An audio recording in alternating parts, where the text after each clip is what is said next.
인천 부평구를 지역구로 둔 초선 의원인데요. 인천시의회 의장을 지냈고요. 기초의회에서 활동을 했었습니다. 현재는 더불어민주당 원내 부대표 정책위원회 이 부의장을 맡고 있습니다. 이성만 의원님 안녕하세요. 네, 안녕하세요. 네, 이성만입니다. 예, 오랫동안 인천에서 일을 해오셨고 또 시의원, 인천시의회 의장도 하셨는데 어떠세요? 좀 이 국회의원이 돼서 또 인천을 바라보게 되면서 좀 다른 생각도 드실 수 있을 것 같은데요. 이제 아무래도 이제 인천시의원 의장을 지낼 때는 이제 인천의 발전만을 생각하지 않습니까? 예. 반면에 이제 국회의원이 되면은 이제 인천이라는 도시가 이제 국가 차원에서 대한민국에서 어떠한 역할과 기능을 하는가 또는 대한민국의 미래를 어떻게 이끌어갈까 이런 차원에서 아무래도 생각을 많이 하게 됩니다. 예. 이제 언론을 보다 보니까 제일 좀 궁금해서 여쭤보는데 그 수도권 쓰레기 매립장 있잖아요. 예. 쓰레기 매립장은 어떻게 돼가는 건가요? 그거는 이제 2025년도에 종료하는 것을 원칙으로 하고 있습니다. 예. 다만 그 종료의 조건이 이제 서울, 인천, 경기도가 각각의 쓰레기장을 매립할 때 그때 종료하겠다는 건데 인천시는 이제 아무래도 쓰레기라는 것이 내가 쓰는 거는 내가 정리해야 돼 맞거든요. 예. 그래서 인천시는 이제 자체적인 매립장을 이제 준비하고 있고요. 그래서 이제 2025년도에는 종료될 수 있도록 그렇게 준비하고 있습니다. 오늘 아침 신문을 보니까 이 쓰레기 매립장 문제가 또 인천시 또 다른 서울시나 경기도와 또 여러 가지 논란을 빚고 있다는 기사가 있길래 먼저 좀 여쭤봤습니다. 예. 그러니까 어떻게 보면 당연한 일이고요.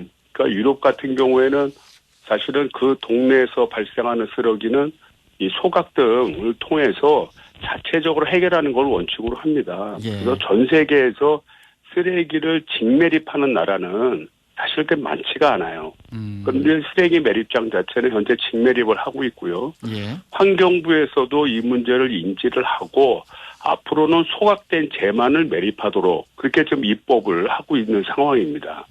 그래서 이거에 대한 대응이 필요하고 이제는 어느 한 지역이 다른 지역에게 어떻게 보면 피해를 주는 일방적인 상황을 이제는 더 이상 지속할 수는 없고 네. 자기의 문제는 스스로 해결하는 시스템으로 이제 가야 되는 게 정상이라고 생각이 됩니다. 예. 지금 뭐 통계 자료를 보면 1인당 그 쓰레기 발생량도 계속 줄고 있고요. 그럼요. 예, 우리 국민들이 이제 친환경적인 그런 생각들이 이제 정착이 돼가고 있는데 앞으로 인천 시민들이 그동안 겪어왔던 여러 가지 어려움들을 함께 좀 공유하면서 나갈 필요가 있겠네요. 예, 그렇습니다. 의원님은 주로 이제 자영업자 또 유통산업과 관련된 법안을 이제 발의하고 그쪽 분야에서 주로 활동하고 싶다 이렇게 얘기를 하셨더라고요. 예, 그렇습니다. 현재 이 코로나19로 인한 좀 자영업, 고용 현황 어떻게 파악하고 계세요? 일단은 뭐 자영업이라는 것 자체가 정책 과제가 된 지가 얼마 되지를 않았습니다. 예. 사실 예전에는 뭐 직장 생활에다가 내가 안 되면 뭐 장사나 하지 뭐 이렇게 해서 실제 그 길로 간 사람도 많고요. 그렇게 됐을 경우에 자기의 가족의 경제 생활을 영위하는데 커다랗게 문제가 되지는 않았었습니다.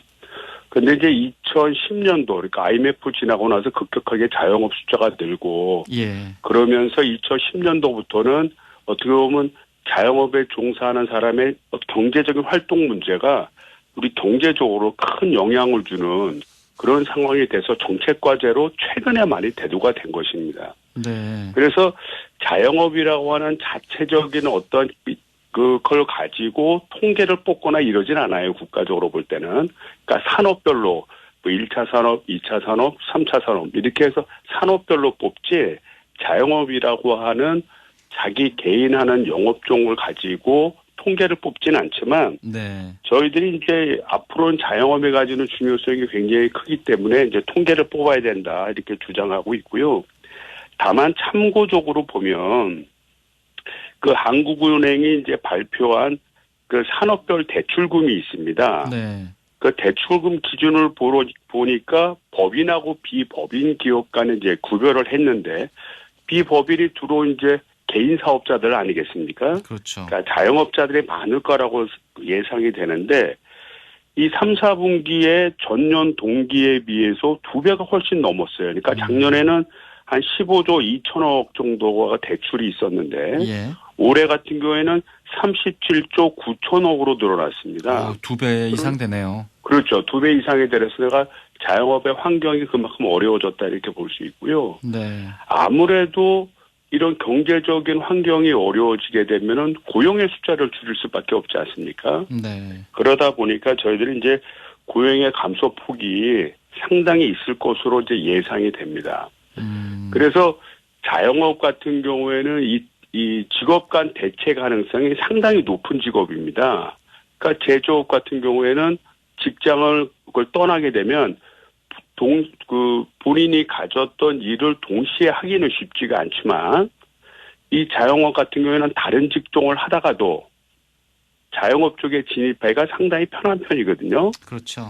그래서 어떻게 보면 이 자영업 체계가 무너지게 되면 잘못하면 복지 체계로 들어갈 수 있는 그런 여건이 될 수가 있습니다. 예. 그래서 앞으로 저희 의회에서 많이 주장하는데 그 자영업에 대한 통계도 보다 면밀히 좀 파악을 하고 자영업을 적정수로 어느 정도로 관리할 건지 이 문제에 대한 정책 과제를 만들어야 된다라는 점을 계속 강조하고 있습니다. 네. 이 자영업자에게 있어서 어떻게 보면 가장 큰 부담이 이제 임대료가 아닐까 싶은데. 예, 그렇습니다. 예. 민주당에서는 최근 이제 코로나로 인해서 영업을 멈추면 좀 임대료도 중단하자 이런 법안이 이제 발의가 되기도 했잖아요. 예, 그렇습니다. 예. 저도 실제 그거 발의를 했고요. 예. 그래서 이제 저희가 통계를 보니까 그 자영업자의 69.9% 그러니까 약 70%가 해당이 되는데 코로나19 확산에 따라서 가장 부담이 되는 것이 뭐냐라고 물어보니까 네. 그거를 임대료라고 아까 얘기했던 70% 정도가 답변을 했습니다. 그리고 이거는 이제 우리나라뿐만이 아니라 그 자영업이 어떻게 보면 전 세계적 현상 아닙니까? 그렇죠. 그래서 호주 같은 경우에도 매출 5,000불 이하 임차인에게는 임대료를 50% 이상 면제를 하도록 또는 2년간 어떻게 보면 유예하도록 그런 지원책을 만들고 있습니다. 예. 그래서 이제 우리나라 같은 경우에도 이제 지금 굉장히 팬데믹이 확대가 되는데 잘못하면 이제 3단계까지 갈 수 있는데 이렇게 됐을 경우에는 좀 임대료를 좀 50% 정도 좀 깎아주고 그다음에 임대인 같은 경우에는 사실은 건물 등을 그 구입을 할 때 은행에 그 어떻게 보면 대출을 끼고 구입하는 경우가 굉장히 많지 않습니까? 그렇죠. 그러다 보니까 임대료를 받지 않으면 그러니까 임차료를 받지 않으면 임대인의 생활이 굉장히 어려울 수 있어요. 예. 그래서 정부는 이런 임대인의 어떻게 보면 이자 같은 부담을 완화시켜주는 이런 좀 거를 병행해야 된다 이렇게 좀 법안을 내고 있고요. 또 재난민 안전관리법을 개정을 해서 이 외에도 임대료뿐 이런 외에도 정부가 어떤 강제적인 조치를 통해서 영업을 하지 못할 때는 그에 대한 지원책을 마련해야 된다. 이렇게 두 가지로 접근하고 있습니다. 당내에 좀 공감대는 어떤가요? 좀 공감대는 많이 확산이 되고 있죠. 저뿐만이 아니고 우리 이동주 의원이라고 소상공인 쪽에는 굉장히 그 대표되는 그런 예. 의원님이신데 그분도 발의를 하셨고 또 정의당 쪽에서 발의를 했습니다. 그래서 일단은 요 문제는 저희들이 한번 모여서 좀 논의를 해서 빠른 시일 내에 좀 위법화될 수 있도록 노력할 생각이고요. 예. 최근에는 저 문재인 대통령께서도 그 14일 청와대 수석 보좌관 회의에서 이 문제를 좀 지적한 바가 있습니다. 그래서 이 문제가 빠른 시일 내에 급물살을 타지 않겠나 이렇게 생각이 됩니다. 예.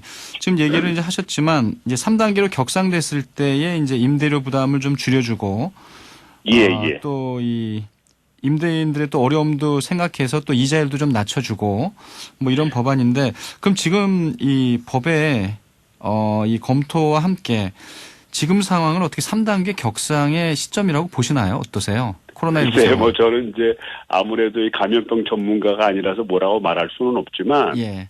일단은 지금의 상황이 굉장히 위중하지 않습니까? 뭐 처음으로 이제 감염자가 1일 1,000명도 넘었고요. 네. 그래서 그런 점이 맞는 것 같아요. 그러니까 전문가들이 판단해서 이런 확산 속도를 뭐 막고 어떻게 보면 정상화를 가기 위해서는 3단계 격상이 필요하다라는 판단의 중지가 모아지면 예. 정치권에서는 이거에 대한 어떤 신념을 가지고 좀 확고하게 해야 되지 않나 이런 생각을 가지고 있습니다. 예. 3단계로 격상됐을 때는 정말 지금 말씀하신 자영업자, 이 소상공인들의 피해가 이제 엄청나게 될 텐데. 그건 엄청나죠. 그러니까 그 필요 시설 외에는 그냥 어쩌면 가게 영업을 할 수가 없습니다. 네. 필요 시설 외에는. 그러다 보니까 어떤 국가적인 목적에 따라서 영업 행위를 할 수 없다 보니까 피해가 굉장히 크고요. 그렇기 때문에 아까 얘기했던 임대료 문제라든지 또는 임대인의 어떤 은행 대출금 이자 문제라든지 이런 문제를 정부가 필히 검토해야 되는 상황입니다. 예. 이 초선 의원이시지만 얼마 전에 이제 입장을 내신 걸 보면 이제 월성 원전에 대한 이 검찰 수사에 대해서 상당히 부정적으로 얘기를 하셨어요. 그 문제는 이제 본질이 외도됐다 이렇게 생각이 되고요. 예. 이 감사원에서도 원전을 셧다운 해야 되느냐 말아야 되느냐는 판단의 기준을 세 가지로 봤습니다. 이게 안전하냐. 이게 뭐 후쿠시마 같은 경우에는 이 피해가 엄청나지 않습니까? 네. 안전하냐 또는 주민이 그걸 믿고 받아들일 수 있느냐 수용성. 그다음에 마지막에 경제성인데 감사원의 감사 보고서에 따르면 안정성과 수용성을 자기들은 판단할 수 없다는 겁니다. 이건 어떻게 보면 국민적인 어떤 감정과 미래에 대한 가치 기준을 가지고 따지는 거기 때문에 판단할 수 없고 경제성의 문제조차에 대해서도 그 전에 판단했던 결과 자체를 존중을 한다는 겁니다. 예. 다만 다른 데이터를 가지고 판단했을 때는 경제성에 대해서 좀 더 다른 시각을 가질 수 있지 않겠는가 이런 점의 문제였고요. 이게 실제 우리 산업 산중위원회에서도 굉장히 논쟁이 됐습니다.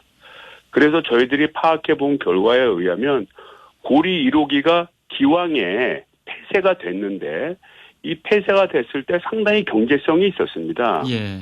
그런데 후쿠시마 원전 사태를 보면서 야 이거 노후된 곳을 계속 끌고 가는 것은 위험하다. 그래서 폐쇄된 사례를 가지고 있었고요. 그다음에 그 당시에 폐쇄됐을 때 지역 주민들의 어떤 요구사항이 굉장히 많았던 것도 사실입니다. 네. 그래서 그런 점을 감안을 했고요. 또 이 월성 1호기 같은 경우에는 지난 7년 동안 계속해서 적자를 봤습니다. 그러니까 계속해서 가동을 하질 못했어요. 여러 가지 자잘한 사고 때문에. 네. 그래서 저희들이 봤을 때 이제 문제가 없었는데 이제 검찰에서는 이런 본질적인 문제는 따지지 않고 해당되는 공무원들이 감사를 받을 때 일부 자료를 삭제했다는 문제를 가지고 이제 이 문제를 이제 영장도 청구하고 좀 구속도 시키고 이런 상황인데. 예, 두 분이 구속됐죠. 예. 저 같은 경우 저도 공무원 생활을 했지만 예. 내가 내 컴퓨터에다가 자료를 입력할 때 결제하는 그런 자료를 삭제를 하면 그거는 위법한 행위예요. 그거는 처벌을 받아야 되지만 내 컴퓨터에 내가 개인적인 상황도 많고 단순한 아이디어라든지 단순한 연락 같은 것도 굉장히 많이 있을 수 있거든요. 네. 그러면 내가 그 감사를 받을 때 그런 자료를 삭제하는 것은 어떻게 보면 당연한 일일 수도 있습니다. 그래서 이 문제에 대해서 자료 삭제를 했다면 삭제된 내용을 파악을 해서 만약에 결제된 합법적인 자료를 삭제했다면 그건 범죄행위에 들어갈 수 있어요. 예. 그렇지 않지만 개인적인 어떤 판단이나 개인적인 조사를 한 자료 같은 경우에는 그건 개인적인 자료이기 때문에 알겠습니다. 불필요한 오해를 소지를 불러일으킬 필요가 없으니까 자기가 삭제할 수도 있는 겁니다. 네. 이런 거에 대한 판단 없이 일방적으로 원전에 대한 본질에서 벗어난 문제를 과대 포장해서 구속까지 했다는 것은 이거는 제가 볼 때는 국가 정책에 대한 도전이고 어떻게 보면 우리 공무원들이 스스로의 소신을 갖고 일할 수 있는 알겠습니다. 어떻게 보면 그런 사기를 꺾는 거 아니겠어요? 예. 그래서 이 검찰을 이 문제를 제가 보고서 이 검찰 개혁은 확실히 해야겠다. 이 무소불위의 권력이 돼서 조그만한 의심을 갖는 거라면 그거를 살펴보고 따지는 것이 아니라 먼저 구속시키고 네. 겁박하고 이렇게 끌고 나가면 알겠습니다. 과연 우리 사회가 정의로운 사회인가? 오늘 저는 아무튼 그런 뭐 윤석열 근본적인 좀 검찰총장에 질문을 대한 하게 이 징계 됐습니다. 여부가 결정이 될지 좀 지켜봐야 되는 상황이어서요. 예. 오늘 인터뷰는 시간 관계상 여기서 마무리해야겠네요. 오늘 말씀 잘 들었습니다. 감사합니다. 예, 감사합니다. 더불어민주당 이성만 의원이었습니다.